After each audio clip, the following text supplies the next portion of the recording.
Всем привет! Ну, что бы ни говорили, но по большому счету пневматика все-таки не приспособлена для стрельбы зимой. И наличие, скажем так, котельной, это все-таки бесспорно громадный плюс.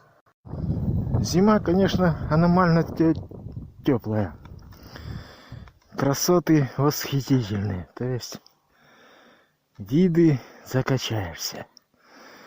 Одно, конечно, хреново, что даже при такой аномально теплой зиме в минус 15 на таком ветерке пальцы уже стынут мгновенно. Поэтому о пострелушках речи быть не может. Так вот просто походить, посмотреть, полюбоваться, как говорится, красотами. То есть у нас тут есть энтузиасты. Лыжню натоптали. Ну, это, конечно, моя лыжня. Это я натоптал. Это на дистанцию 100 метров. То есть даже убрал под мишенник. И, блин, перчатку одеваю. Ну его нафиг, рука уже застыла держать телефон. Всего лишь 15 градусов. Но на таком ветерке такое ощущение, словно ты стоишь голый. То есть вон моя, как говорится, вешка на 100 метров. А это лыжни, вот тут у нас энтузиасты свое делают. Правда, потом ходят по этой лыжне половина вот этой округи всей, кто здесь находится. Иногда даже приезжают и чуть-чуть ли не от больницы оттуда. И видел много раз. То есть, как говорится, походить тут можно у него где. Тем более он содержит лыжню. Специально ходит с лопатой, я посмотрел, то есть где-то срывает бугорок. Где-то наоборот, говорит, подсыпаю. Так что зимний отдых у нас есть. Но пострелушек у нас тут не сделать. То есть, ну его нафиг. Стрелять, это ладно, я понимаю. В карабин выгнать патрон, в казенник. И в перчатках можно. А забрать малюсенькую пульку в перчатках, ну нереально. Ладно, разворачиваюсь, ну его нафиг. То есть место, где можно в относительно комфортных условиях потренироваться. Беда, конечно, одна, что размеры котельной маловаты. То есть по наружному обмеру она, по-моему, на 25 метров. И так вот вспоминаю другие котельные. Они, наверное, все по стандарту идут. И что самое интересное, идут, наверное, даже не какие-то разделения под климатические пояса. Потому что наличие стольких окон не дают тепла даже внутри машинного зала. Так как все-таки размеры маленькие, то, честно говоря, сложно уже искать какие-то мишени.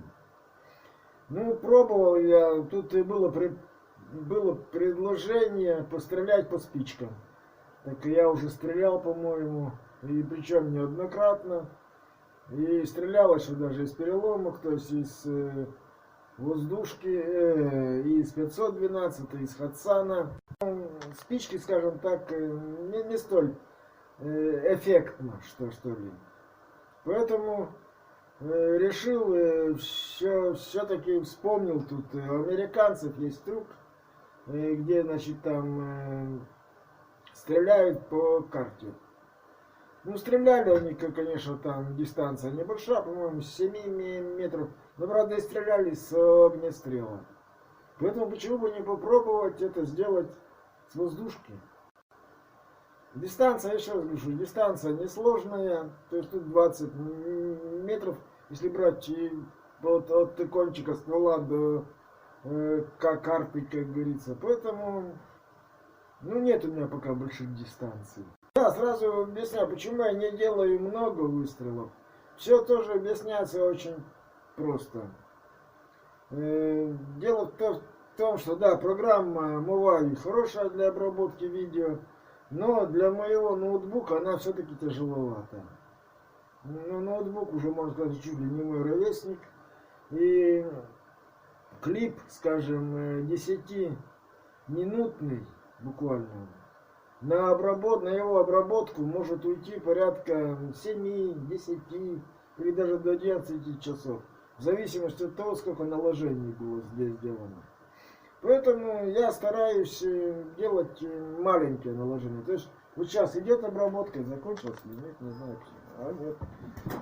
То есть, как вот видим, длительность клипа всего лишь минута 56.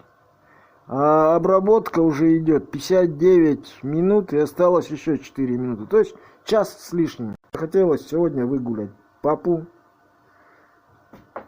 То есть он давно я с ним не стреляю. Тем более надо хотя бы вернуть мышечную память, чтобы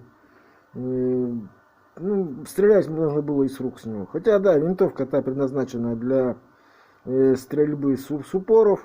Она в ложе карабин. Но, наверное, все-таки насмелюсь и переведу ее в булпап. Ну, для этого надо, конечно, пока желания нету строгать Буратино следующую. Но мод к весне что-то проснется, как говорится.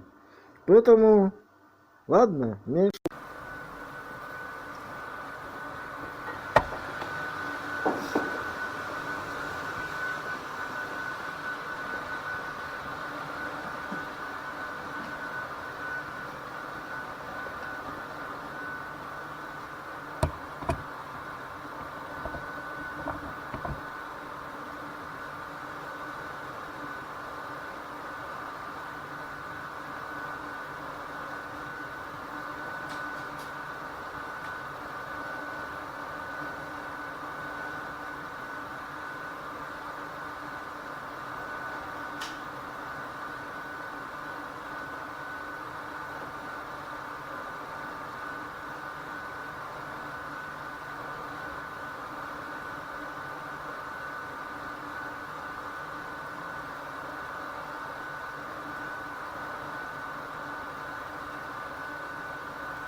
Ну что,